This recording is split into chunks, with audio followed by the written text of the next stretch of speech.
Pues sí, permítanme, ok. Pues sí, vemos que es recurrente que no lo hagan por esta limitación, esta miedo, por llamarlo de alguna manera, de incurrir en una situación de responsabilidad, sí, por ejercer funciones que no les corresponden. Aquí lo que está recomendando la Suprema Corte es que ante una situación de una norma que se esté detectando que va en contra de lo que establece la Constitución, es buscar la norma o la situación que más favorezca a la persona, aplicar el principio pro persona. Sin embargo, bueno, pues ante una violación latente a derechos humanos en una situación ya específica, pues ¿qué va a tener esa persona? ¿Cuál va a ser el recurso? Pues el recurso de amparo, y ahí pues la autoridad que conozca de tendrá la facultad para aplicarlo del control difuso. Les mando la liga para que lo consulten, lo que les estoy comentando, y si en el futuro o más adelante después de leer esto siguiera alguna situación que quisieran que platicáramos, mi correo electrónico está a sus órdenes, no nada más hoy ni mañana, o sea, estoy a sus órdenes con mucho gusto. Ahorita les mando la liga al chat de este material, y si llego a encontrar algún otro de fácil lectura, me refiero el tamaño de la lectura, porque sé que también ustedes tienen trabajo y a veces es difícil. Encuentro alguna otra doctrina sobre esto y se los mando. Ay, muchas gracias. Yo más bien también tengo la duda, o sea, las autoridades administrativas, o sea, el Poder Ejecutivo, más allá de los tribunales, también tienen la facultad, pues, de aplicar el primero constitucional, ¿no? O sea, tienen que Todos. hacerlo. Así es. Ajá. O sea, si hay una ley que es violatoria de derechos humanos o un artículo que es violatorio, pues lo pueden inaplicar y eso no les genera responsabilidad. Al contrario, porque nos respaldamos o te respaldas bajo el principio pro persona. La ley que mejor proteja a esa persona en esa situación específica es la que vas a aplicar, y estás actuando en el marco de los derechos humanos y aplicando el artículo primero constitucional. Ok, muy bien. Sí. Gracias. No, al contrario, gracias a ustedes. Ok, voy a compartir mi pantalla. ¿Me podrían habilitar la función, por favor, para compartir la pantalla? Listo, ya está habilitado. Muchas gracias.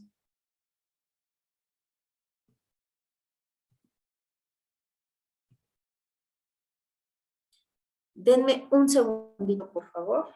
No me tardo. Irlanda, ya estoy en mi taller. ¿Te urge?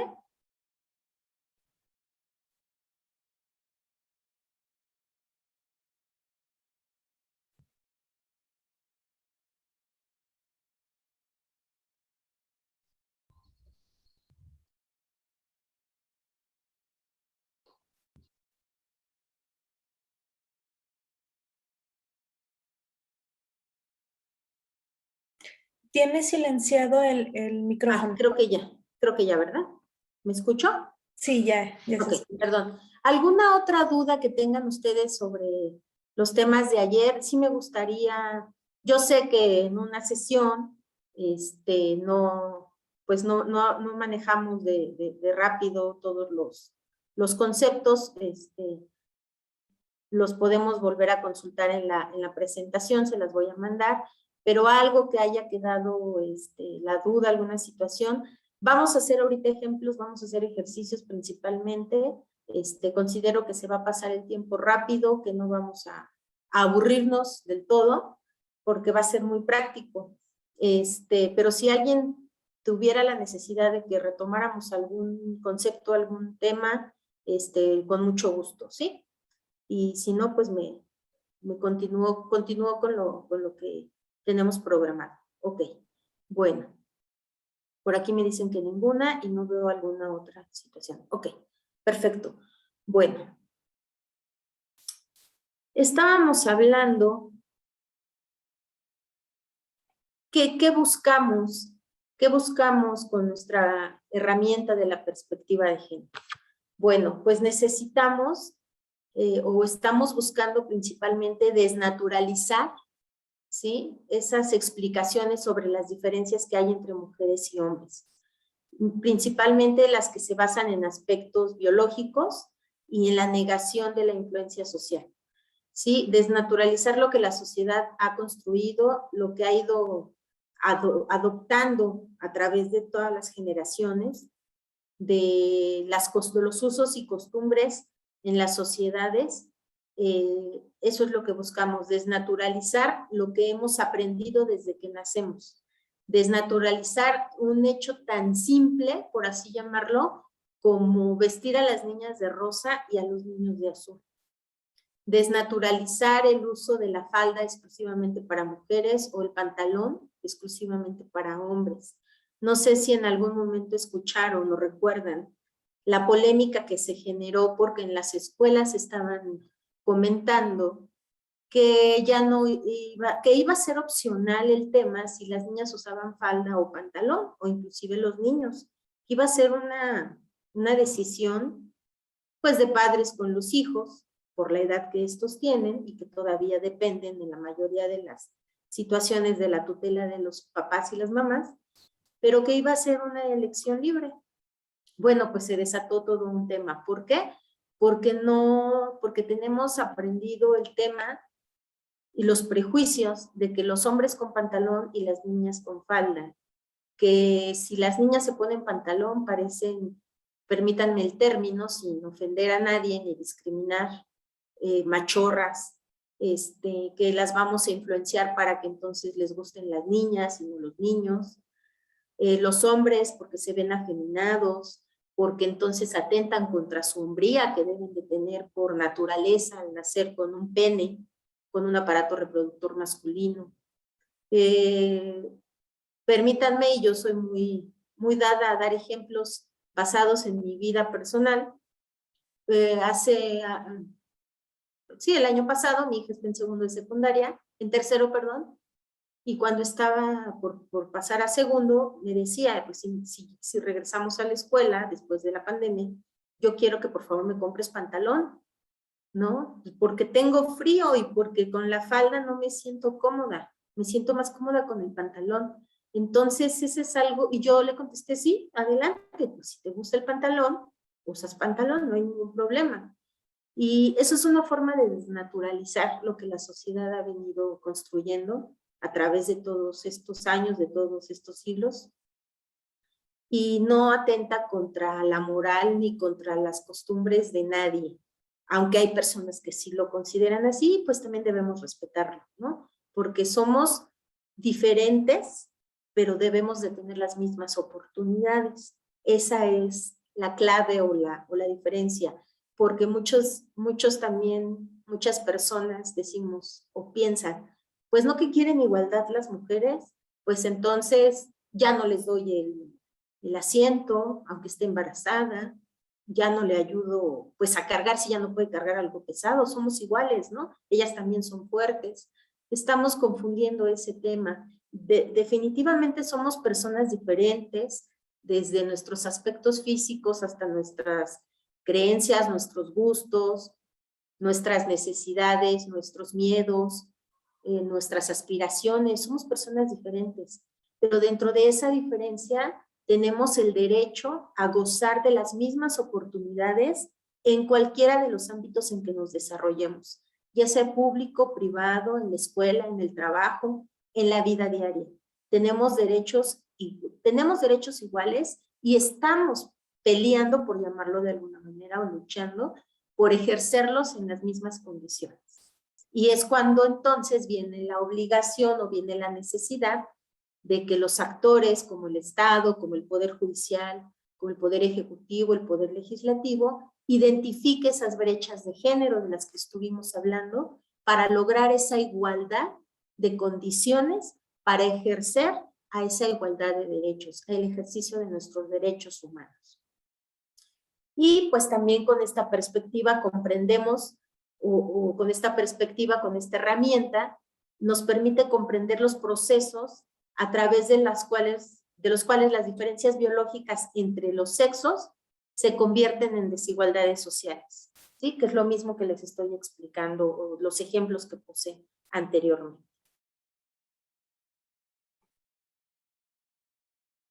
¿Para qué utilizamos la perspectiva de género? Como herramienta, pues la utilizamos para analizar esas relaciones de género y no ver a la mujer como una categoría separada.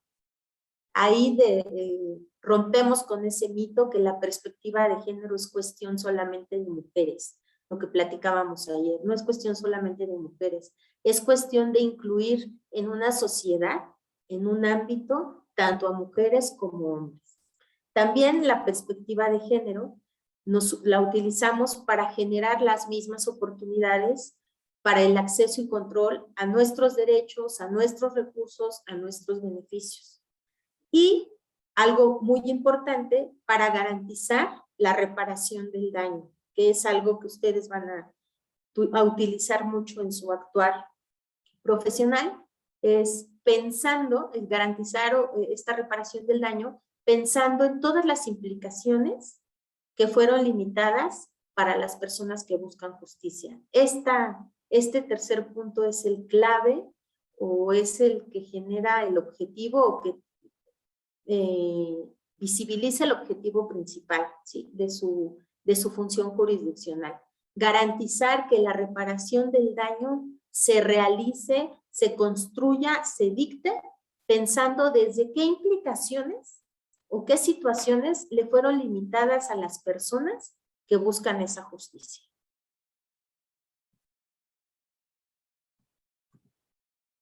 También buscamos, como se los he dicho durante todo el curso, durante todas las explicaciones, los ejemplos, modificar esa desigualdad de género, promover la igualdad jurídica y sustantiva entre mujeres y hombres.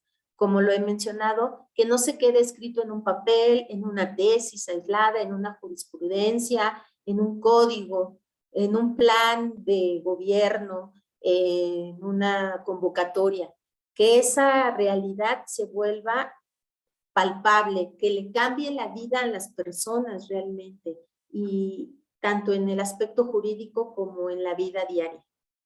También es importante valorar, o nos sirve para valorar de la misma forma, tanto lo femenino como lo masculino, ¿sí? No seguir fomentando, no seguir desarrollando esa sobrevaloración de lo masculino, y que lo femenino se tiene que subordinar a lo masculino.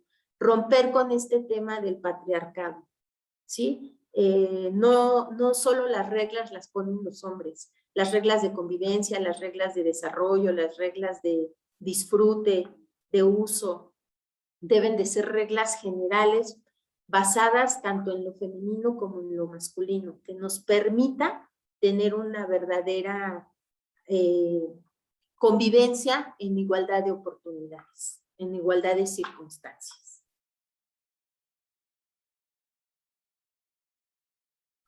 Aquí retomé dos de las láminas que trabajó la maestra Balbina con ustedes sobre el enfoque de género diferencial especializado.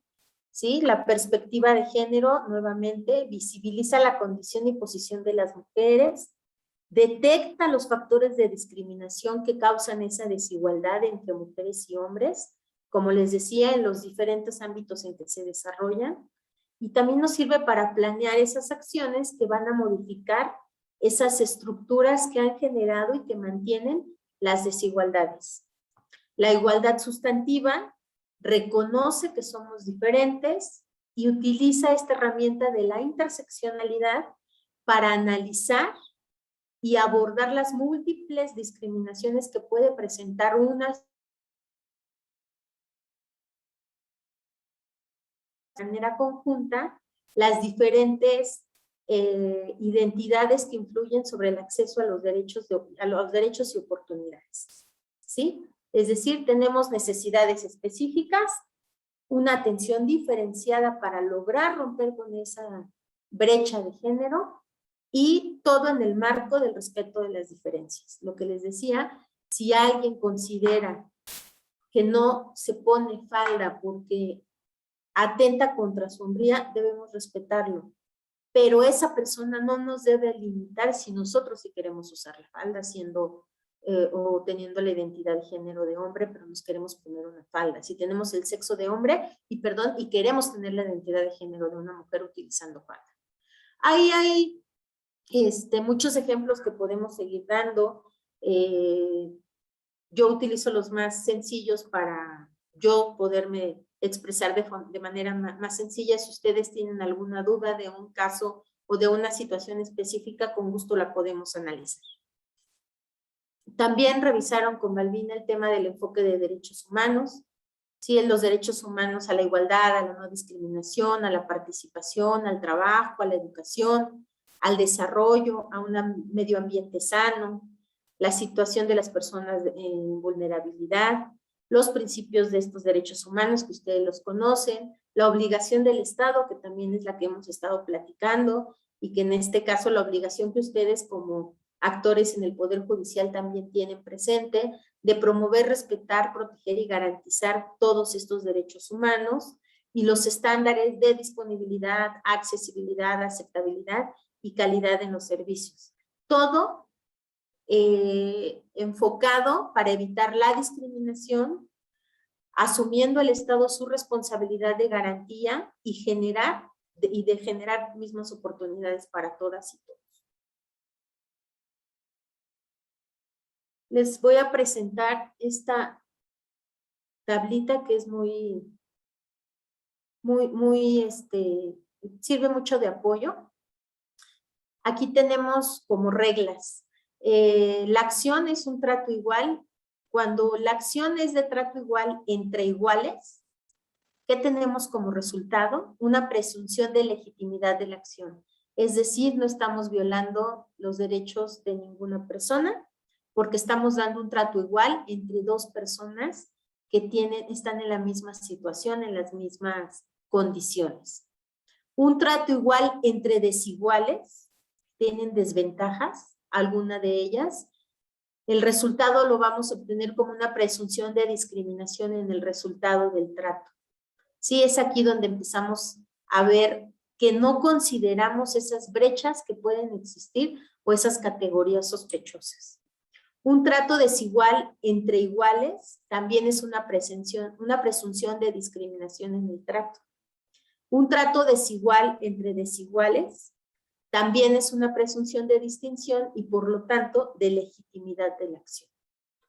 ¿Cómo vamos a valorar la legitimidad de la acción? Tenemos que ser objetivos y razonables al momento de analizar. Aquí nos sirven las herramientas de análisis y de las categorías sospechosas que estuvimos revisando.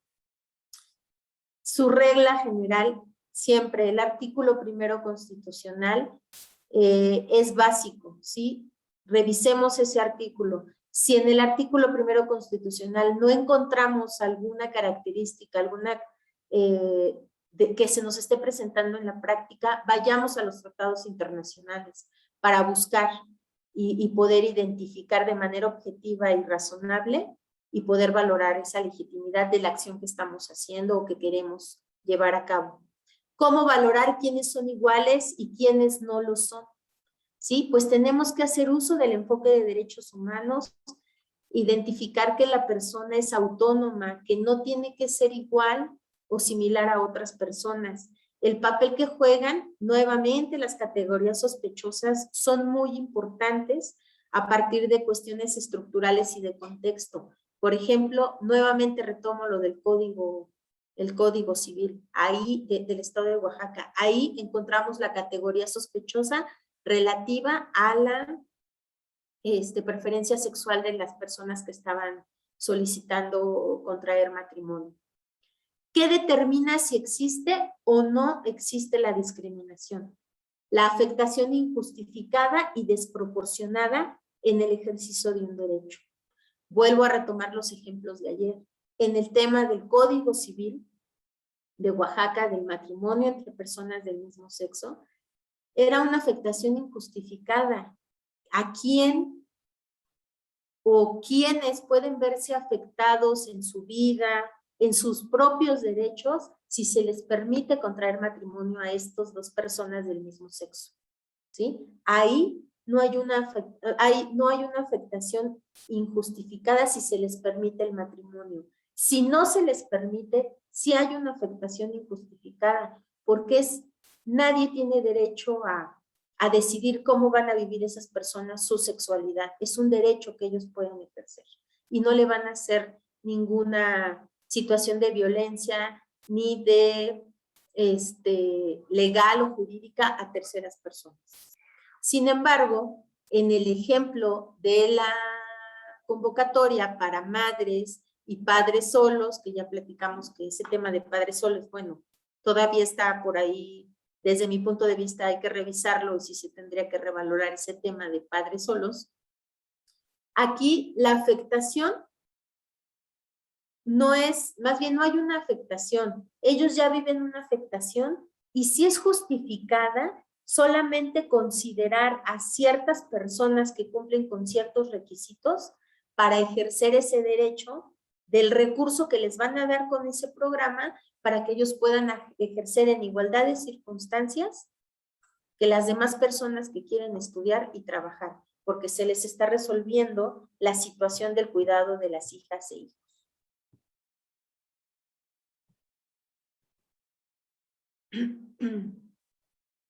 Estaba viendo el chat porque pensé que había preguntas, pero no, es la asistencia. Ok. Estereotipos de género, ¿sí? Aquí tengo también la tablita y unos ejemplos donde vamos a identificar los estereotipos de género. Por ejemplo, los estereotipos de sexo son aquellos centrados en los atributos y las diferencias físicas y biológicas entre mujeres y hombres. En el empleo, los hombres son más fuertes físicamente que las mujeres. Ese es un estereotipo, ¿sí? En el quehacer del Estado, o cómo se ve el trato diferenciado de manera injustificada, es prohibir que las mujeres realicen trabajo nocturno, ¿sí? Son límites de facto para que las mujeres realicen actividades laborales realizadas con las armas también, ¿sí? El que se prohíba este tipo de trabajos a mujeres es un trato diferenciado, puede llegar a ser violatorio de derechos humanos y está basado en un estereotipo de sexo. El estereotipo sexual se basa en las características o cualidades sexuales que son o deberían ser poseídos por las mujeres y por los hombres respectivamente, así como la interacción sexual entre ambos. ¿Sí? ¿Qué tiene que ver? La sexualidad de las mujeres está vinculada a la procreación. Aquí el ejemplo es el ejemplo que hemos estado manejando, la prohibición del matrimonio entre personas del mismo sexo. Aquí hay un trato diferenciado e injustificado. Otro estereotipo son los roles sexuales. Estos estereotipos se fundan en los papeles y el comportamiento atribuidos o esperados de mujeres y hombres y están construidos a partir de la construcción cultural y social, ¿sí? En la familia los hombres deben de ser los proveedores primarios, como lo platicábamos ayer, y las mujeres deben de ser quienes cuiden a los hijos y realicen las tareas domésticas. Bueno, pues esto también refleja una discriminación, una violación a derechos humanos, cuando el Estado contiene códigos que se basan en los roles sexuales y distribuyen derechos y obligaciones o distribuyan dentro del matrimonio a mujeres y hombres específicas, por ejemplo, actividades a mujeres o a hombres basados en los roles sexuales.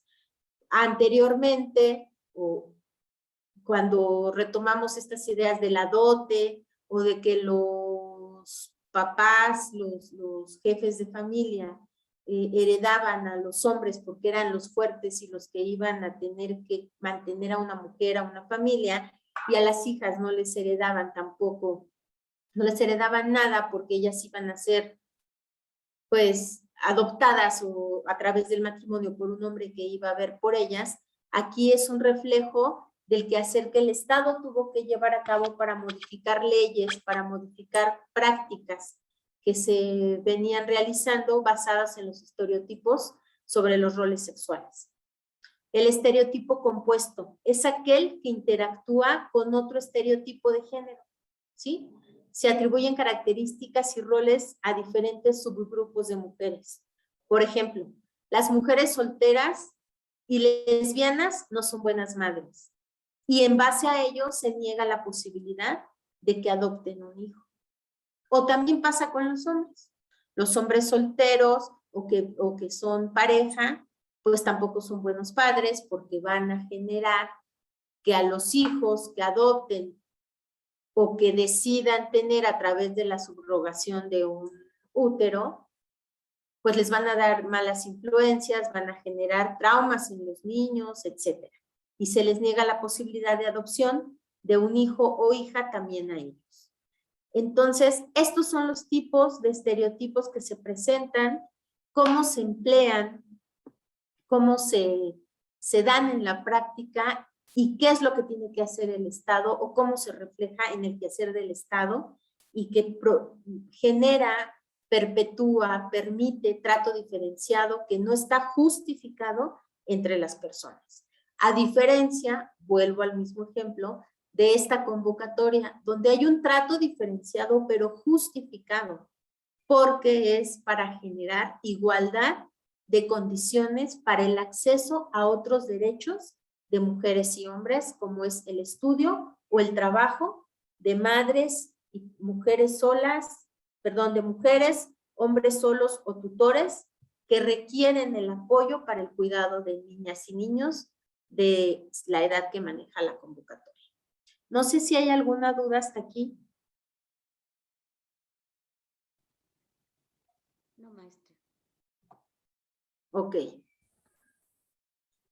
La que sigue. Estereotipos de derechos y deberes en el matrimonio. Un ejemplo más específico. ¿Sí? Del esposo o concubino, pues ellos tienen la representación conyugal, la administración del patrimonio conyugal, la asistencia y protección a la esposa. ¿Sí? Estos son estereotipos. De la esposa o concubina, pues le adjudica a la sociedad el cuidado del hogar y de los infantes o hijas o hijos, la posibilidad de ejercer un oficio o tener otras responsabilidades en tanto no perjudiquen su labor dentro del hogar. Y que cuando el esposo brinde el sustento adecuado del hogar, más bien, y que no se oponga a que el esposo pueda llevar a cabo sus funciones. O sea, sí te doy permiso de salir, como sociedad sí veo bien que trabajes, siempre y cuando no descuides a los hijos. No sé cuántas veces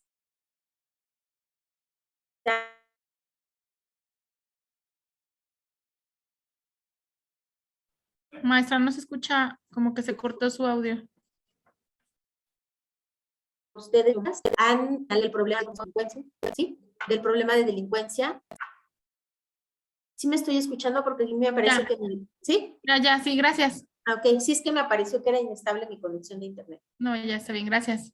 Gracias. Les comentaba que todos los temas estos de drogadicción, de embarazo adolescente, nos lo adjudican a las mujeres.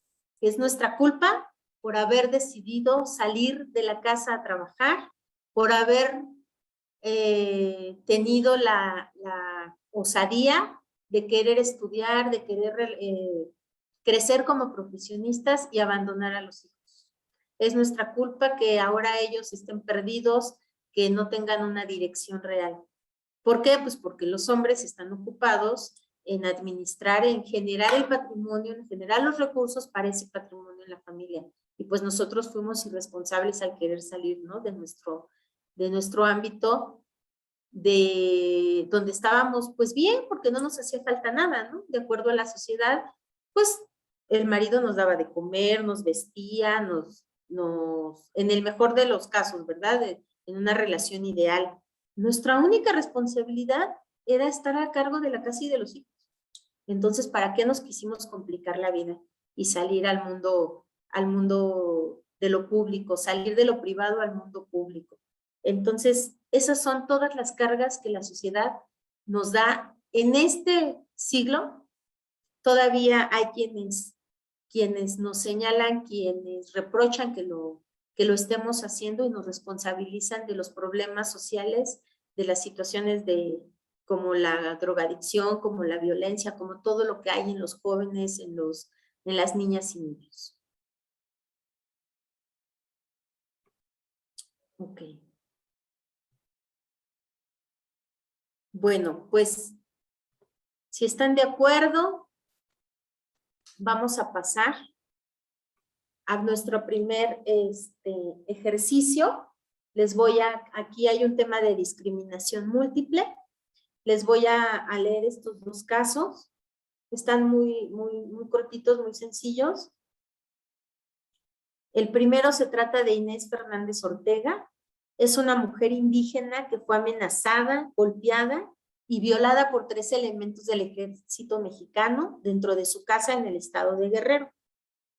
Después de un largo proceso de búsqueda de justicia a nivel interno, en agosto de 2010, la Corte Interamericana de Derechos Humanos declaró al Estado mexicano responsable por la violación a los derechos humanos, a la integridad personal, a la dignidad, a la vida privada y a no ser objeto de injerencias arbitrarias en el domicilio. En contra de Inés Fernández Ortega, que fue la persona afectada. En su argumentación, la Corte señaló que el Estado, al no tomar en cuenta la situación de vulnerabilidad de la víctima, basada en su idioma, etnicidad, no había cumplido esta obligación de garantizar sin discriminación el derecho de acceso a la justicia. Además, la Corte determinó que para el acceso a la justicia de personas indígenas es indispensable que los estados otorguen una protección efectiva que tome en cuenta sus particularidades propias, sus características económicas y sociales, así como la situación especial de vulnerabilidad, su derecho consuetudinario, valores, usos y costumbres. En este caso les voy a pedir que identifiquen a las víctimas directas o indirectas que se pudieron dar en este caso, ¿sí? Que ustedes propongan un plan de reparación integral. Háganmelo en bullets, o sea, algo así, nada más, no que lo desarrollen completamente, sino nada más señalar, pues se dictaría esto, yo tomaría en cuenta aquello, etcétera. ¿Y qué acciones emitirían para garantizar la no repetición de esta situación? Este es el primer ejercicio. ¿Cuántos somos en el grupo? Mi intención era trabajar como en salas, como lo estuvo trabajando Balbina, pero sí me comentó que creo hubo algunas ahí problemas técnicos, entonces se nos va a ir el tiempo si intentamos hacer salas. Somos 36 personas.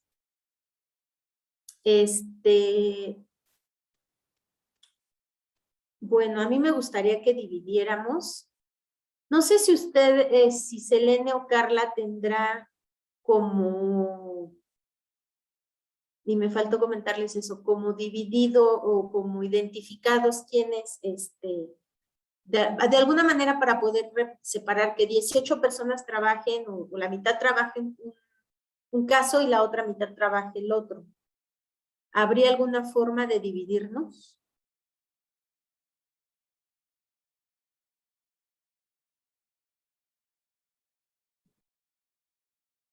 No escucho. ¿Estoy conectada? Sí, maestra, no sé, usted cómo prefiere hacer la división. ¿Pudiera ser las primeras 15 y las últimas 15? Uh-huh. Sí, no tengo problema. Así que lo hagan. Pero no sé aquí cómo o sea, cómo sería para que ellas sepan quiénes son.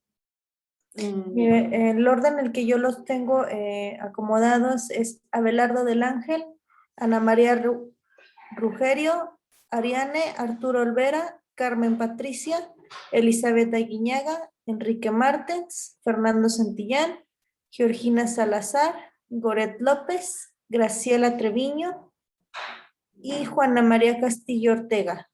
Ok, entonces a las personas que acaba de mencionar, la compañera, les vamos a pedir que trabajen con este caso, el de Inés Fernández Ortega. Y las restantes que no escucharon su nombre van a trabajar el de María de Lourdes da Silva Pimentel. Ella es una ciudadana brasileña de origen africano, casada y con una hija. A raíz del deficiente e inoportuno tratamiento médico que el servicio de salud brindó en su embarazo, así como en las posteriores atenciones obstétricas, perdió la vida después de un aborto no deseado. En julio, el comité de la CEDAW declaró la responsabilidad del Estado brasileño por discriminación múltiple basada en el sexo, la ascendencia africana y la condición económica. Aquí lo que les voy a pedir es que identifiquen a las víctimas directas e indirectas y también me señalen un plan de reparación integral. Y me faltó el tema también de qué acciones se emitirían para garantizar la no repetición.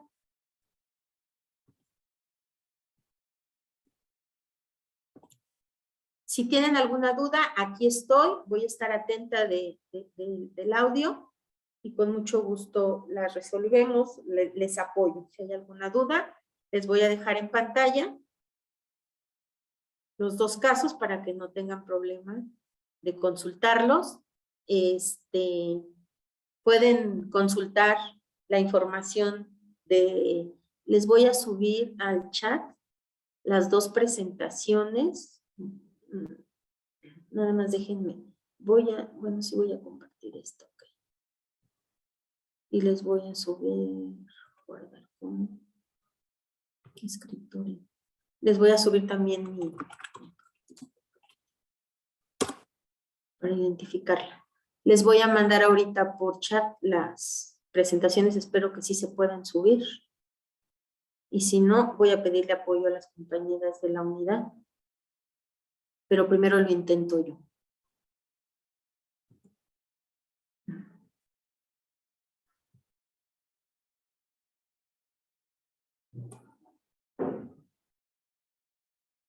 Creo que sí se puede.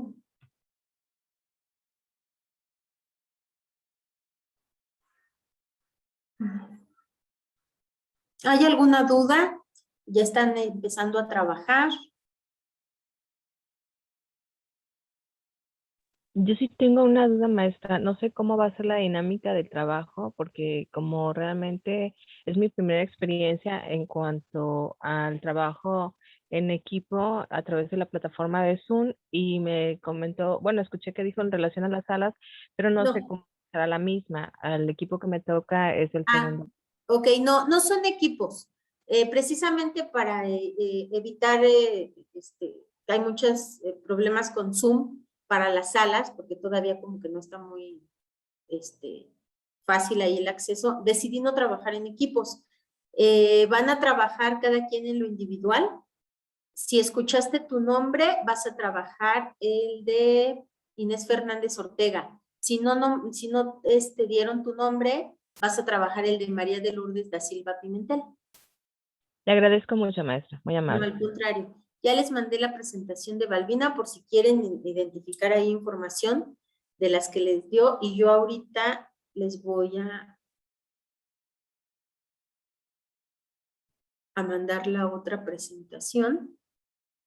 Inclusive si hay alguien que no pueda acceder porque esté tomando el curso desde un teléfono celular o algo, me dicen, y si quieren consultar algo de alguna de las presentaciones, así. La mandé qué tonta, la mandé a la unidad de género porque, sí, lo mandé a la unidad de género, Carmen, ahorita se los mando a todos. No me di cuenta que tenía nada más habilitada la unidad de género. Ahora sí, ya quedó para todos. Y ahorita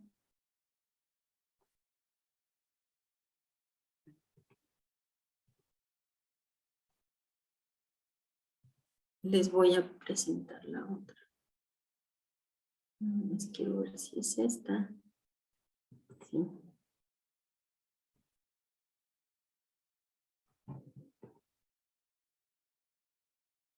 Ok.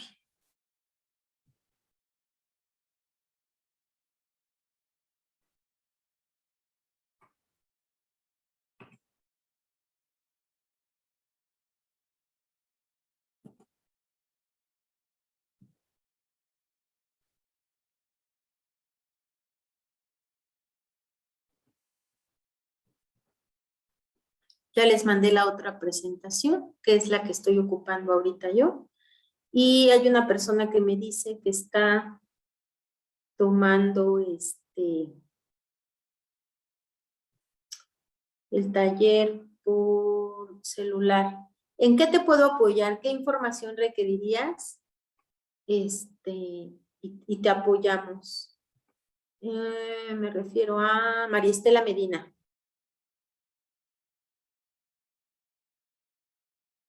Y también a Raimundo. No tengo ningún problema. Hagamos algo. Si hay quienes no puedan hacer el ejercicio, que a mí me gustaría que fueran todos, o si no la mayoría y todas, si alguien no puede hacer el ejercicio y tiene la intención no puede, pero tiene la intención de hacerlo, lo pueden hacer en el transcurso del día o más tarde y me lo mandan por correo. No tiene que ver con calificación ni mucho menos, simplemente yo les doy retroalimentación después, no hay ningún problema, para checar las presentaciones anteriores. Ok, María Estela, si requieres algún tema en particular, les pongo también las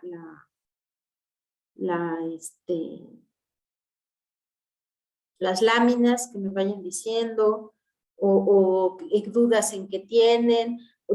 Miren, definitivamente es una realidad, ¿sí? Que pues en un curso no vamos a manejar, ¿no? De manera experta toda la información. Yo les sugeriría que para que puedan trabajarlo, de acuerdo a lo que ya vimos, a lo que ustedes captaron, a lo que se quedó retenido, traten de hacer el ejercicio.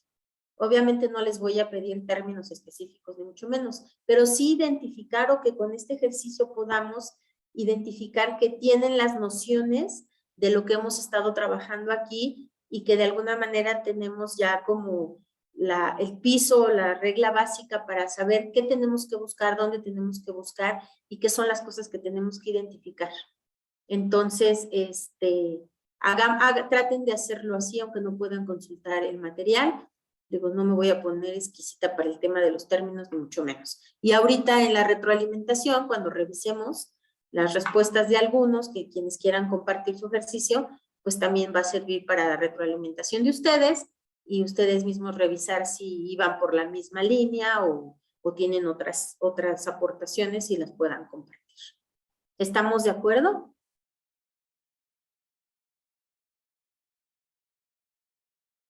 Bueno, creo que ese es un sí.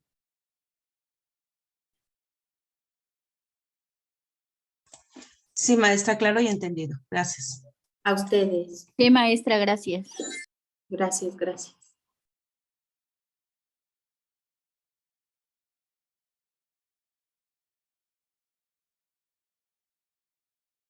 Ok, gracias María Elena, gracias Raimundo. Me gustan estos cursos porque algo muy personal.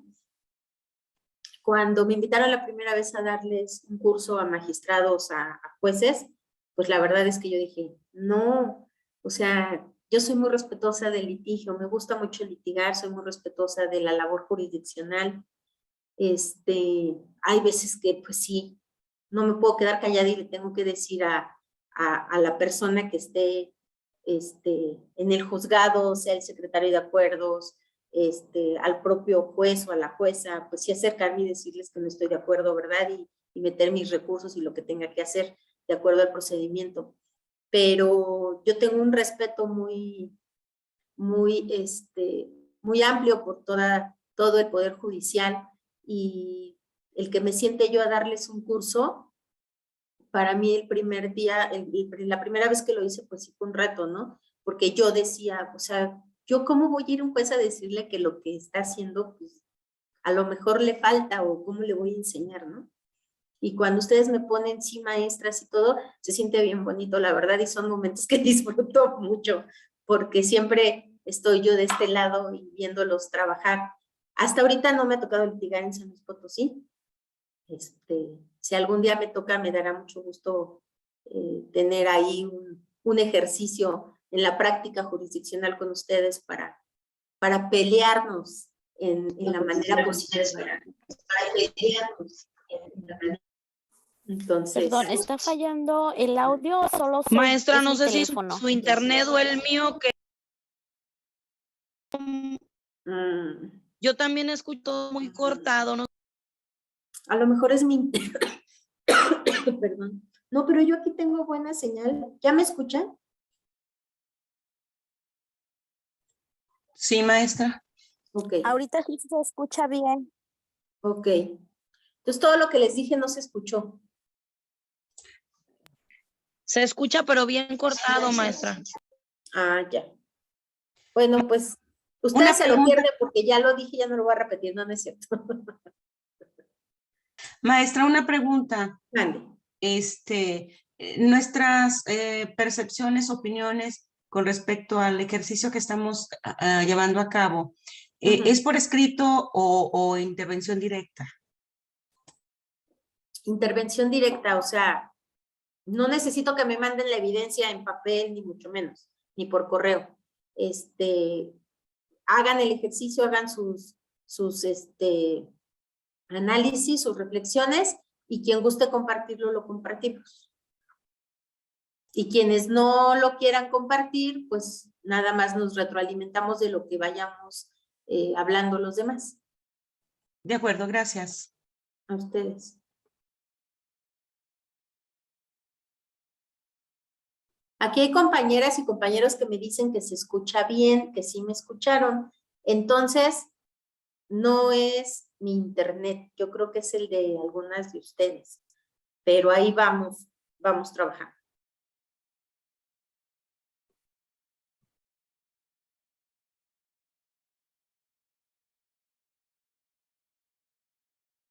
Bueno, algo que se me olvidó comentarles era el tiempo que teníamos para hacer este ejercicio.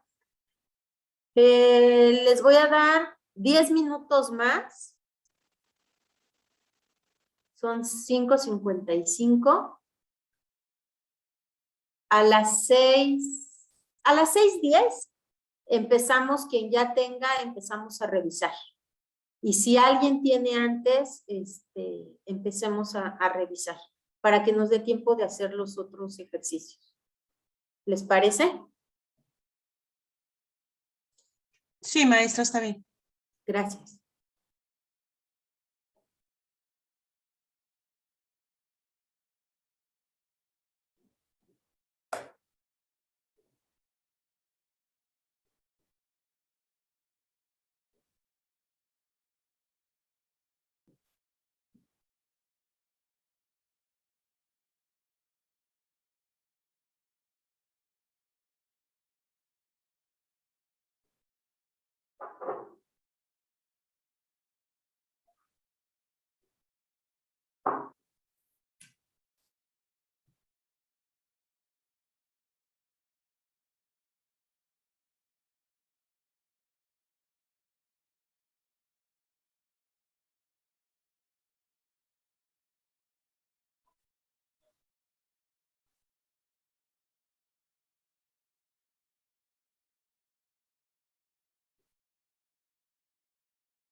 Voy a salir 2 minutitos y regreso. Ya empezaron a mandar aquí datos. Regreso 2 minutitos, no me tardo.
Listo. Ya regresé.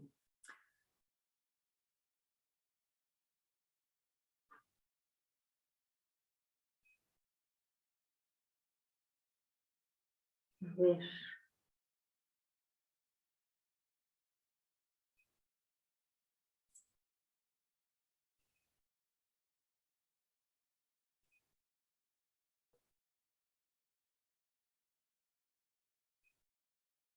Ok. Muy bien, Carmen. Supongo que ahorita estás trabajando en el tema de la reparación integral.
Ok. ¿Alguien que quiera seguir compartiendo? ¿Que quiera exponer? Carmen.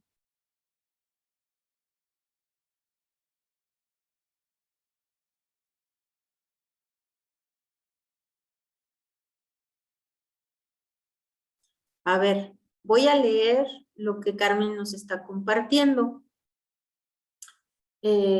Como víctima directa, en el caso de Inés Fernández Ortega, pues les está señalando a ella como víctima indirecta, en efecto, y como indirectas a Prisciliano, Sierra y Noemí, Ana Luz, Colosio, Nelly y Nectalí, todos de apellidos Prisciliano Fernández. Supongo que consultaste el caso, ¿verdad? Para sacar toda esta información.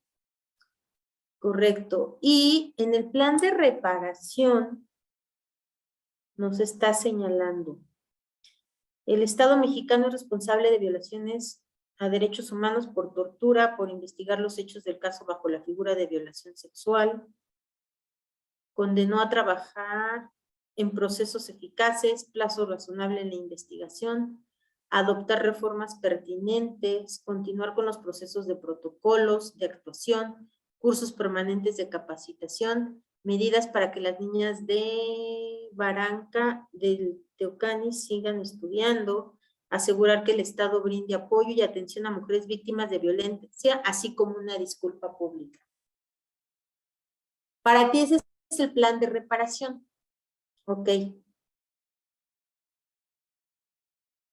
Para mí esa sería una garantía, sí es un plan de reparación y también incluye una garantía de no repetición para que otras mujeres no pasen por estas situaciones. Es lo que el Estado mexicano tendría que generar. Estoy de acuerdo en esa parte contigo. Pero acuérdense que en la reparación del daño también tiene que ver con resarcir de alguna manera o regresar las cosas a como se encontraban antes de la comisión del delito o del acto que violó.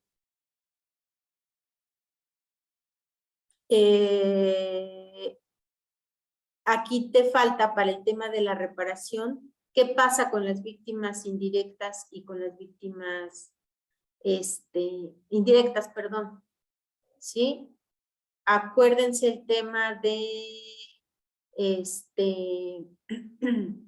los proyectos de vida, qué situaciones con lo que vivió Inés, qué situaciones se vieron truncadas ahí.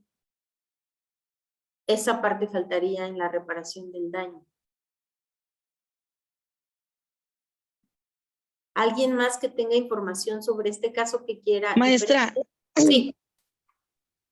Te escucho. Estoy de acuerdo con lo que puso la compañera, pero ya checando como usted dice, yo siento que ahí entraría como un estudio de un perito en psicología, donde como te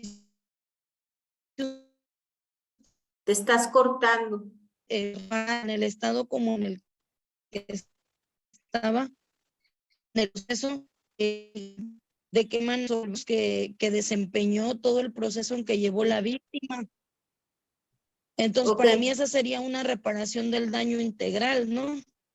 Pero más que un peritaje, ¿no creerías que sería apoyo psicológico para las víctimas indirectas, en el sentido de lo que tú estás diciendo? Ah, o sea, sí, también. El apoyo psicológico para la víctima y las víctimas indirectas también, como lo que ya le comenté hace un momento. Ok. Ver hasta que no se quedó en esto, su vida económica y su vida social. Así es. Ok. Muchas gracias. Tenemos a Roxana y después a Juana María que alzaron la mano. Gracias. Muchas gracias, maestra. Bueno, en mi caso me tocó, soy Roxana Luna, me tocó hablar sobre María de Lourdes da Silva Pimentel. Perdón. ¿Podemos escuchar unas 2 o 3 participaciones más sobre el otro caso y después revisamos el segundo? ¿Sí? Perfecto, gracias. Perdóname, pero no bajes tu mano, me recuerdas, por favor, Roxana, para el tema de Silva. Gracias. Soy Juana María, me tocó hablar de Inés Fernández. Ok. Y bien, respecto de la víctima directa, pues evidentemente es ella, pero también hablamos de las víctimas indirectas y es ella. Se habla incluso en la resolución del esposo y los 4 hijos que estaban en la casa cuando sucedió la agresión sexual. Y es muy interesante porque ella es la víctima de todas las violaciones. Y luego ya hay una separación respecto de su esposo y de sus hijos. Incluso cuando veíamos con Balbina, la comunidad también puede ser lesionada. Y en este caso es la comunidad indígena Mepá, bueno, 2 casos, 2 condenas de la misma comunidad. Y entonces es evidente que aquí esta calidad de víctimas de los diferentes, la personal que es ella, la familiar y la comunidad, pues también hace que la reparación del daño con mayor énfasis es integral, porque no solamente va referida a su persona, sino a estas personas de la comunidad misma. Las acciones para emitir la garantía o cómo reparar integralmente se sigue estando en deuda casi en todas las resoluciones de la Corte Interamericana contra México, porque se avanza en unos extremos y en otros se van atrasando. Aquí, cuando leí el caso, me impacta cuando dice: me dijeron mentirosa, sufrí mucho, hago esto por mis hijos, por mis padres, mis nietos que me van a ver, escúchenme todos, las autoridades, aunque te digan que están de tu lado, no lo van a hacer. Estas son las palabras de Inés en el acto de reconocimiento de responsabilidad internacional, perdón, del Estado mexicano. Y forma parte de esa reparación integral. Es el volverle a decir: tenías razón y no te hice caso. Tenías razón y no estaban las condiciones de acceso a la justicia, a la verdad y mucho menos a la reparación en la comunidad, y siguen estando sin estar. Y no solamente en su comunidad, veamos a todas las entidades y los servicios se concentran en las capitales o en las ciudades grandes, pero en las comunidades pequeñas sigue sin estar el MP, sigue sin estar los intérpretes y traductores, sigue sin estar los servicios médicos. Por eso digo que seguimos en deuda, nos volverían a condenar muchas veces si llegaran los casos nuevamente hasta la Corte Interamericana. Esta reparación del daño integral forma parte de este reconocimiento de que el hecho sucedió y que el hecho se desatendió, pero ahí no bastaría. ¿Qué pasó? Entonces, ¿cómo, siguiendo los tópicos que dijo Balbina, bien, este reconocimiento no restituye, porque difícilmente restituyes, porque no es un bien material, no es un bien disponible. Cuando se habla de ella, pues, su integridad física, su integridad moral, su integridad como es vista en la comunidad una mujer que es violentada en esta forma. Y además, cuando habla la Corte de esta también violación a su espacio personal y al de sus hijos, a este espacio de su, ni en tu casa estás seguro, y así diríamos muchos en muchas circunstancias, con mayor mérito en la comunidad. Y luego, esta falta de atención a la comunidad misma, por eso también es a la comunidad, no solamente a las mujeres de la comunidad, sí con énfasis, pero a la comunidad misma, de esta falta de servicios en general. Entonces, ¿qué haríamos? Pues ya no podemos restituir estos bienes, pero tendremos que hablar entonces del proyecto de vida personal y familiar y hasta comunitaria. Por eso muy interesante cuando también se acepta que la difusión de la disculpa pública sea en una radiodifusora de la comunidad y sea en el idioma originario, porque esto forma parte de decir, si alguien no le creyó en la comunidad y si todavía dudaron de ella, forma parte de esta restitución. La publicidad, no solamente en la comunidad, sino para que todos la conozcamos, también forma parte de esa reparación y de ese reconocimiento de las fallas del Estado. Y en cuanto a la rehabilitación, uniéndolo con la rehabilitación y el proyecto de vida, esta situación no se va a poder volver atrás. pero sí se puede atender psicológicamente, sociológicamente, con los servicios en la comunidad. Entonces, eso se tendría que concluir porque se inicia, pero se deja ahí a medias. Se tendría que concluir. Claro que también se merece la compensación económica por lo personal y por las fallas institucionales, por el agravio personal y por las fallas institucionales. Y la satisfacción está todavía más difícil porque el ir cumplir con parcialidades, eso no va a satisfacerse en forma general. El seguimiento que se le dé también a la vida de sus hijos. Es sorprendente una mujer que tenía 25 años cuando sucedió el evento y ya tenía 4 hijos, ¿no? Y entonces, muy joven, o sea, si ya el proyecto de vida era más familiar, más personal, todavía con este agravio de el orden público, del orden del Estado, pues todavía aumenta más. ¿Qué sigue con esto? Ya lo vimos para ella, pero ¿qué ha pasado? ¿Qué debería pasar con las instituciones castrenses? Pues la capacitación constante, pero es muy, muy difícil. Si en general las instituciones somos difíciles para introyectar la perspectiva de género, en el régimen castrense todavía es más, y esa es una de las críticas que se hace a nivel de las asociaciones civiles. O sea, sí van, pero no, sí van, sí reciben la capacitación, pero no la introyectan. Y entonces, eso sería a grandes rasgos mi participación. Gracias. Te agradezco mucho, Juana María, muy interesante. Muchas gracias por tu análisis, por tu reflexión, efectivamente. Y yo sí comentaría que, por llamarlo de alguna manera, el simple reconocimiento de calidad de víctima para una mujer, para una persona, es el inicio de un plan de reparación, ¿sí? Porque ¿qué implica? Implica creerle a esa mujer o a esa persona que lo que vivió es real, que lo que está diciendo que vivió sí sucedió, que lo que está diciendo que le pasó, sí le pasó, y que se está reconociendo que ni ella lo provocó, que ni ella fue la culpable, ¿sí? De lo que vivió.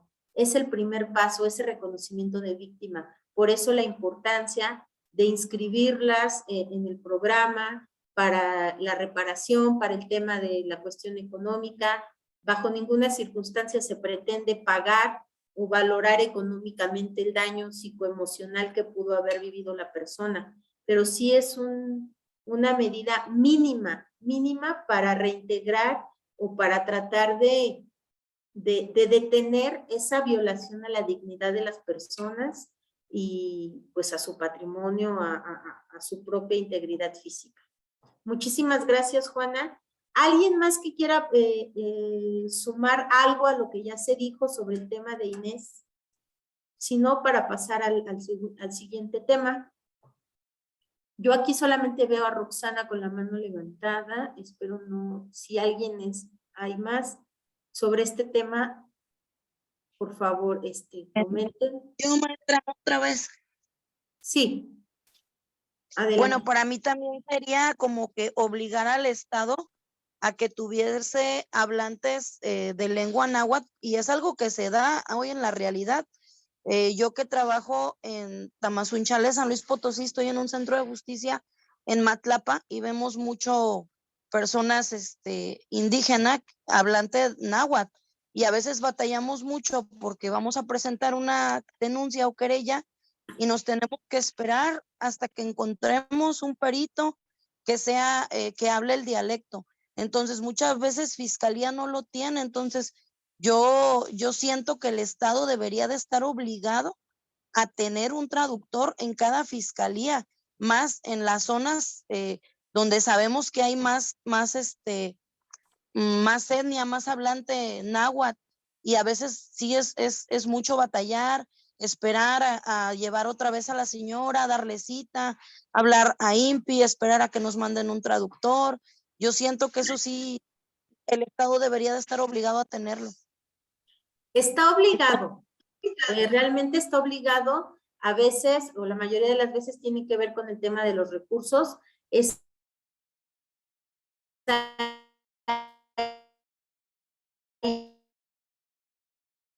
cuando recuerdan que yo les hablaba, sí, me voy a regresar tantito, sí la estoy compartiendo, ¿verdad? Ahí es donde les hablaba yo cuando abordamos de manera rápida lo del marco jurídico, cuando les hablaba de la ley de presupuesto y responsabilidad hacendaria, ¿sí? Ahí es donde yo les comentaba, ahí es donde tenemos que planear, ahí es donde también tiene que ver la perspectiva de género, donde esta herramienta tenemos que analizar qué situaciones necesitamos y cómo debemos de distribuir los recursos para poder contar con las herramientas que nos permitan llevar a cabo nuestro trabajo. Y un ejemplo es esto que tú estás diciendo, contar con los medios suficientes para tener acceso a este tipo de personas, de traductores, y no quedarnos cortos en ese proceso, en ese procedimiento, en esa atención. ¿Sí? Ya sea depende si está en la etapa de la carpeta de investigación o ya está en el tema de ya ha iniciado el juicio en el poder, que ya sería parte del poder judicial. Entonces, desde planear para qué voy a ocupar el dinero, para qué lo necesito. Y con todo el respeto lo digo, es muy padre tener oficinas muy bonitas, plantas, grandes salones, es muy bonito y claro, a quien no le gusta trabajar en un espacio así, pero también hay que valorar, y repito, lo digo con todo el respeto también para las instituciones, valorar dónde más tenemos que distribuir o de qué otra manera tenemos que distribuir los recursos. ¿Sí? Definitivamente, este es un ejemplo muy, muy importante. Muchísimas gracias. Si están de acuerdo, pasamos al siguiente caso. Y ahora sí te escucharíamos, Roxana, muchísimas gracias. Con el caso de... Maestra, de María de Lourdes da Silva Pimentel. ¿Perdón? Sí, María de Lourdes da Silva Pimentel. Así es. Bueno, en lo personal considero que, pues, como afectada directa, es ella y su hijo no nacido. Afectados directos. Ok. María de Lourdes da Silva y su hijo no nacido. Y los indirectos sería su esposo e hija que le sobreviven y los demás familiares, y también de igual manera lo que es la sociedad brasileña de origen africano. Ok. Y en cuanto a pues lo que pudiera hacerse para tratar de resarcir pues el daño provocado, considero que pudiera ser un pago indemnizatorio que garantice la atención y cuidado y la educación de su hija que le sobrevive, y la atención y acompañamiento psicológica para vivir el duelo de tanto del esposo como la hija y sus familiares. El reconocimiento por parte del Estado y de la institución médica de los hechos u omisiones cometidos en contra de María de Lourdes y disculpas públicas. De igual manera, la aplicación de sanciones de carácter administrativa al personal médico institucional, la revisión de los protocolos, revisión o modificación de los protocolos de la atención a las mujeres embarazadas en las instituciones médicas del país, y de igual manera capacitar al personal médico en materia de atención derechos humanos. Y de igual forma también considero que en este caso también podría evitarse, bueno, en el caso del protocolo no solamente a mujeres embarazadas, sino que también a que se ha modificado ese protocolo de atención médica a cualquier mujer embarazada sin importar la condición de raza, estatus social ni distinción alguna, a fin de garantizar que no se vuelva a generar actos de discriminación a ninguna mujer sin importar su condición social. Eso tomando en consideración en este caso que pues estamos hablando del estado de Brasil. Sin embargo, si lo aterrizamos aquí en nuestro país, de igual forma sucede constantemente. Yo fui en algún momento, digamos que derechohabiente, y de igual forma, o sea, las instituciones del Instituto Mexicano de Seguro Social traen un muy mal servicio y muchas pérdidas de mujeres que pierden su vida o la de incluso sus bebés, ¿no? Y la verdad que sí es una tristeza, porque creo que aunque hay quizás mucha mortandad en este sentido, no hay un registro en estadística que se le dé un seguimiento. Entonces, quizás no hay tanta trascendencia en las denuncias que algunas mujeres se han atrevido a hacer en nuestro país respecto de todas las vejaciones que pasan durante el proceso de la vigilancia del embarazo como posterior. Y entonces, desafortunadamente, sí es un hecho real y sí, efectivamente, muchas mujeres mueren y pierden la vida, tanto ellas, y dejan en orfandad en algunos casos cuando ya tienen hijos, ¿no? Y bueno, esa es mi participación, maestra. No me quise extender mucho, pero creo que traté de ser lo más concreto. Te agradezco, Roxana, es muy interesante el ejercicio que hiciste, efectivamente. De hecho, retomando lo del tema de del tema obstétrico, hay un tipo de violencia y se llama tal cual violencia obstétrica, y precisamente fue una acción legislativa, una acción afirmativa en el ámbito legislativo al crear, al visibilizar, perdón, porque no es crear, es al visibilizar, documentar la existencia de este tipo de violencia por las grandes cifras que se han identificado de toda la violencia que las mujeres embarazadas viven a manos de los servicios de salud, no nada más el IMSS, sino otras dependencias, tanto en lo público como en lo privado. Existe en este tipo, esta generación de violencia obstétrica hacia las mujeres, el trato que se les da desde el seguimiento a sus partos, la situación de que se niegan a recibir a las mujeres cuando ya van en labor para parir. Todas estas situaciones se analizaron desde una perspectiva de género, se consideraron para atender esta problemática. Y esa fue una medida, desde el enfoque de derechos humanos, una medida, una acción afirmativa que se tomó para visibilizar el problema y a partir de ello, las demás agentes del Estado, de las instituciones, se tomen medidas. Efectivamente sigue sucediendo, porque tampoco vamos a decir que ya no sucede. Sigue sucediendo, pero pues vamos ahí avanzando, ¿no? Tratando de que se logre esa igualdad, de hecho, esa realidad para todas las mujeres que están en esta situación. Muchas gracias, Roxana. ¿Alguien más que quisiera participar para este tema, para este caso, perdón? Maestra, si me lo permite. Sí, adelante, Teresa. Solamente ahondar un poquito en cuanto, bueno, en cuanto a las víctimas, estoy de acuerdo con mi compañera.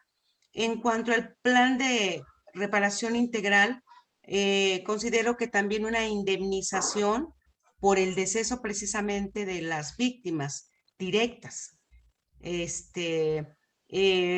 Pago de gastos funerarios, el pago de tratamiento psicológico, médico y o cualquier otro que resulte a las víctimas indirectas, que en este caso sería el esposo e hija. Y en cuanto a las acciones de no repetición del acto, yo considero que, pues en principio, dar vista a la autoridad que se encargue de la investigación desde los delitos para poder establecer las acciones u omisiones que derivado en el desenlace de este hecho, que es el deceso de la víctima directa. Y bueno, que la autoridad sea la que se encargue de lo que corresponda por cuanto se refiere a ello. También considero que debe implementarse de facto y de costumbre una capacitación en materia de equidad, porque estamos hablando de una persona brasileña que es mujer.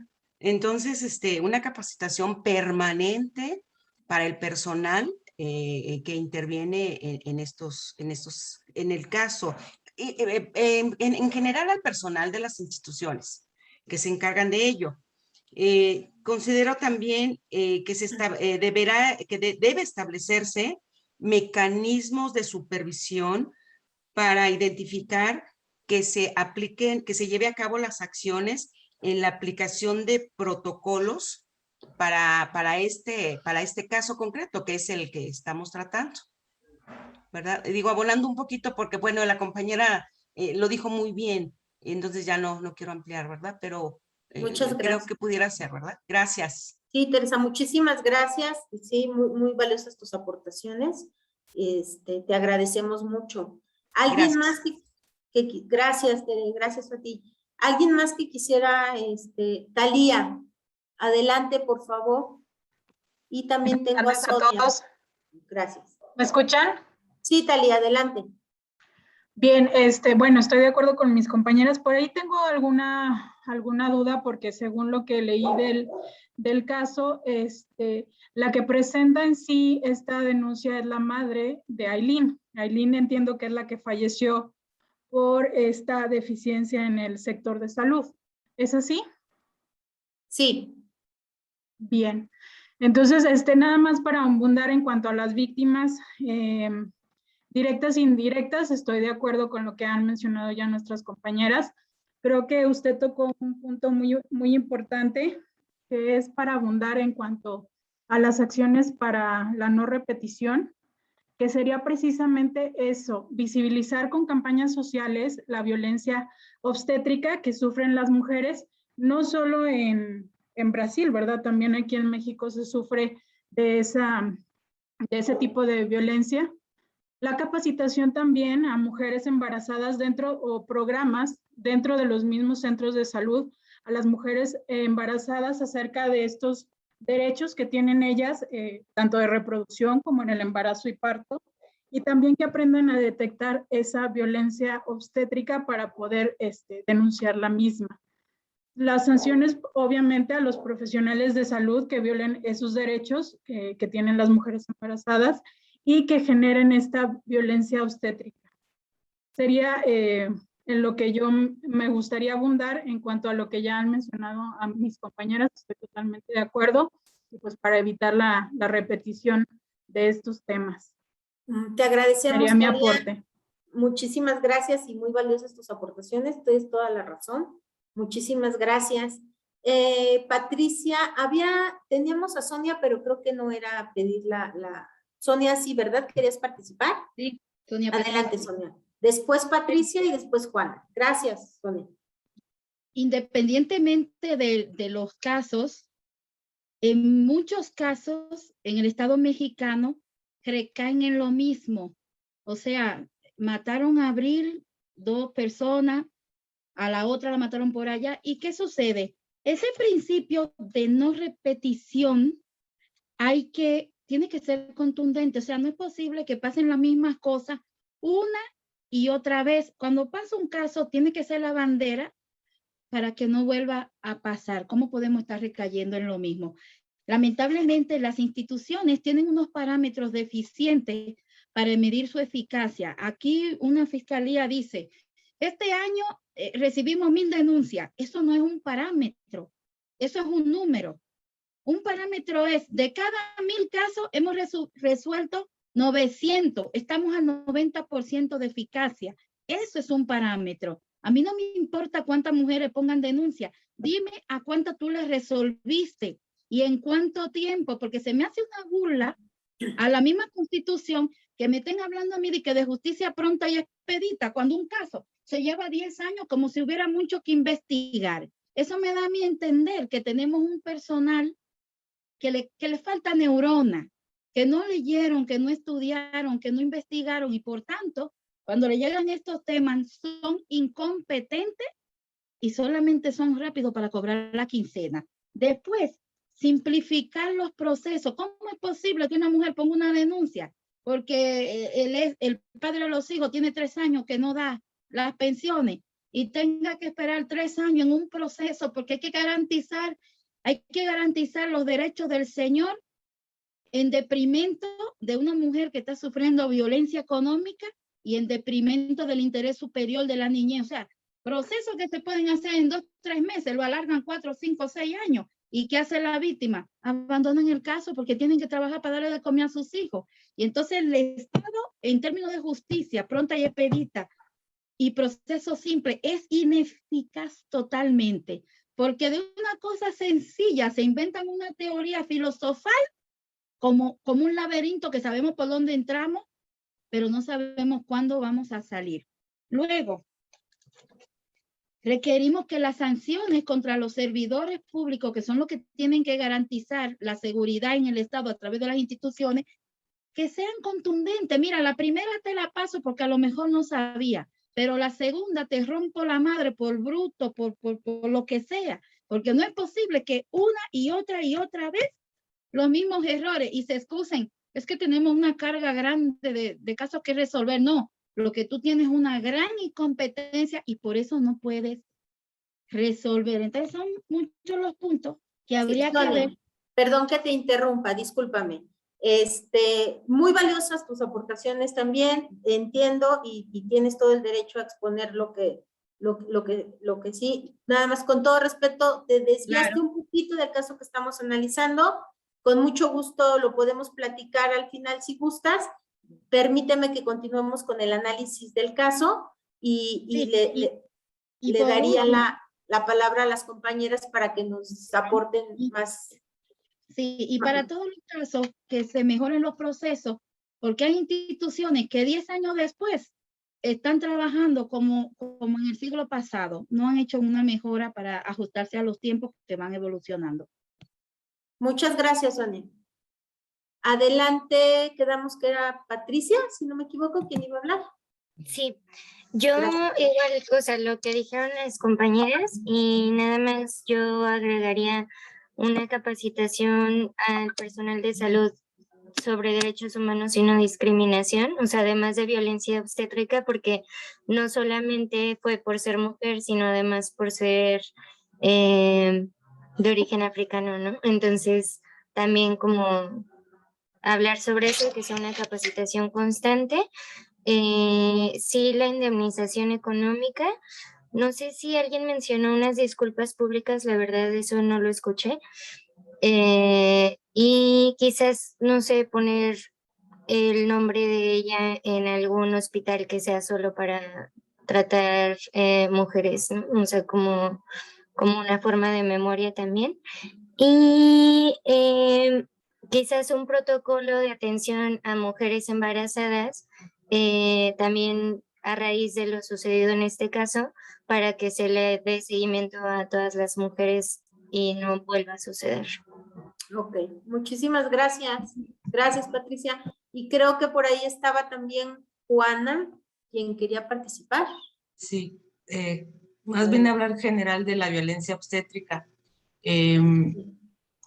Así como en el sistema penal, cuando sucede un feminicidio, se levantan mucho las alertas. En el área del sector salud, cada muerte materna también es cuantificada y representa estándares de muy mala práctica y de muy mala evaluación para el sector salud, sea público, privado, social, es muy mala práctica. Lo que yo veo afortunado es la forma en cómo trabaja en el caso y tendría que ver con la garantía de no repetición. Se hacen trabajos en común, se analiza el caso de la muerte y se va detectando dónde estuvo el quiebre de la atención para poder tratar de evitar. Entonces, eso me parece muy afortunado. Y hubo un aumento el año pasado con COVID al doble de las muertes maternas que había. Generalmente era por la desatención durante el embarazo, casi siempre las muertes eran en el parto o en el puerperio, pero con el COVID se duplicó, entonces fueron exageradas llamadas de alerta de la falta de atención a estas mujeres porque estaban padeciendo esta discriminación, esta violencia, y por eso se optó a vacunar a las mujeres porque ya el número estaba duplicado de mujeres embarazadas o que habían recién parido y que estaban en esta situación. Sí, muy importante que se haya establecido como un reconocimiento al tipo de violencia, y lo que sí, casi la mayoría estuvo de acuerdo en unos foros que también se realizaron en San Luis, fue en no tipificar la violencia por no violencia obstétrica como delito, porque eso no garantiza. El querer dar respuestas a todo vía penal se llama populismo penal porque no resuelve, no incide, no quedar sin sanción. pero sanciones administrativas, sanciones económicas, porque es suspender las funciones, etcétera. Y cuando hablamos de la violencia obstétrica, en esos foros se veía que no solamente es el médico, es el trabajo social, es la enfermera, es el médico mismo, y todo lo que compone el área administrativa también del sector salud en general. Y sí hay protocolos, por lo que decían algunas compañeras, en el IMES, aquí en San Luis Potosí hay un protocolo para la violencia obstétrica, en otras entidades también los hay. La problemática es esa, ponerlas en la práctica y destinar los recursos, porque también escuchábamos a los médicos cuando se hacían esas reuniones y las carencias que les puedan contar o que nos puedan contar eran muchísimos. También faltaba ahí un poco de coordinación cuando pedían la autopsia a CEMEFO, a servicios periciales, no se le hacía indicadores de qué se trataba o de dónde venía el origen de la muerte. Entonces, las necropsias estaban no íntegras porque no se estaban tocando temas o revisando cavidades o buscando evidencias si se hubiera sabido que formaba parte de una violencia obstétrica o que tenía un devenir de ese tipo. Y entonces eran interesantes las reuniones cuando se analizaba el caso porque se generaban indicadores, acuerdos, normas que se seguían, y los médicos sí son muy ordenados para seguir este resultado de estas reuniones. Lamentablemente, pues el cruce de múltiples pandemias, la de la violencia, la del COVID, la de la falta de perspectiva de género, pues hace que todavía las mujeres en lo que es la violencia obstétrica o la violencia derivada de la discriminación por ser mujeres con los múltiples factores que las crucen, pues hace más grande o desprotege más a las mujeres, en este caso embarazadas, y volviendo al caso de origen, a quienes reúnen varias cuestiones de situación de vulnerabilidad. Gracias. Gracias a ti. Así es, y retomando lo que comentas sobre en el tema de las necropsias, pues ustedes como actores del Poder Judicial, los juzgadores, las juzgadoras, tienen la facultad para ir más allá en el tema de las pruebas, de solicitar los peritajes, en no quedarse con lo que les presentan las partes en los juicios. Tienen la facultad de solicitar, por ejemplo, a un perito para que revise si lo que se buscó, si lo que se indagó en esa necropsia fue suficiente para descartar o determinar los hechos que llevaron a la muerte, por ejemplo, de esa mujer, ¿no? Ahí es donde ustedes juegan un papel muy importante y que pueden hacer una diferencia. El no quedarnos, como yo les decía ayer, con lo que dice el código, con lo que me dice mi manual de procedimientos, por llamarlo de una manera genérica, ahí es donde podemos hacer la diferencia. Ahí es donde decimos, esta norma o este artículo se queda corto, no me está garantizando que yo proteja los derechos humanos de esta persona y tengo que buscar otras herramientas desde un enfoque de derechos humanos. ¿Sí? Ahí es donde ustedes pueden aplicar todos esos conocimientos. Estoy viendo, perdón, la hora, me agrada mucho que se nos haya acabado el tiempo, en el sentido de que fue porque tuve mucha participación. Por otra parte, me apena no poder presentar el siguiente caso. Se los dejo para su reflexión. Les voy a mandar de todos modos la presentación, aunque ya la tenían en el chat. Se las voy a compartir por correo a las compañeras de la unidad de género, y también el anexo que tendrían que leer para contestar estas preguntas de la última lámina, que es el de juicio de guardia y custodia y alimentos. Es un caso real, es un caso que yo estoy por iniciar a litigar. Hice una versión pública, omitiendo obviamente los datos de la actora, el demandado y la niña menor de edad que está involucrada en el caso de la guardia y custodia y los alimentos. Se los voy a mandar para que quienes gusten hagan esa reflexión, revisen las preguntas que yo estoy haciendo. Si alguien me lo quiere compartir en mi correo, muchísimas gracias. Y si no, no hay ningún problema. Me dio muchísimo gusto estar participando en este taller, compartirles un poco de lo que yo he aprendido a través de la práctica, a través de este tiempo. Siempre, como se los dije al principio, yo aprendo también de ustedes. Es un ejercicio para mí muy enriquecedor, muy contenta. Y si no tienen alguna otra duda, alguna otra situación, y si me lo permiten las compañeras, pues yo daría por concluido este taller, esperando que al menos, como se los dije al principio, haya dejado en ustedes es sembrada esa semilla de la intención, del querer conocer más y que cuando llegue a sus manos un caso, una situación, simplemente quizá si me lo permiten, por curiosidad, ir a decir, ¿a qué me dice este convenio? ¿Qué me dice este instrumento internacional? ¿Qué más puedo hacer dentro de lo que me permite la normatividad? Y dentro del marco de los derechos humanos, ¿cómo le puedo hacer la diferencia a esta niña, a esta mujer, a esta familia? Porque todos en un juicio, en un proceso, como ustedes saben, pues siempre se ve involucrada a todas las personas. De mayor o menor nivel, se afectan de alguna u otra manera. Les agradezco mucho y estoy a sus órdenes. Les voy a compartir mis datos con las compañeras de la unidad de género. Muchas gracias. Muchas gracias, licenciada. Buenas noches.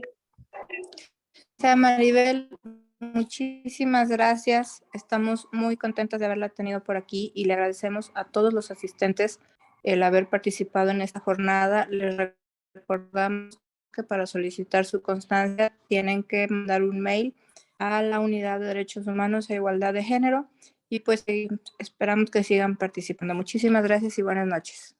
Gracias a ustedes. Hasta luego. Muchas gracias. Hasta luego.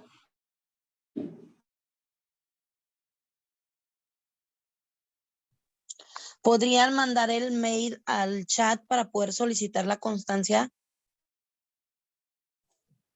Sí, se acaba de mandar el mail al chat, pero lo puedo decir en este momento, es udhig@cjslp.gov.mx. Lo estoy enviando nuevamente al grupo.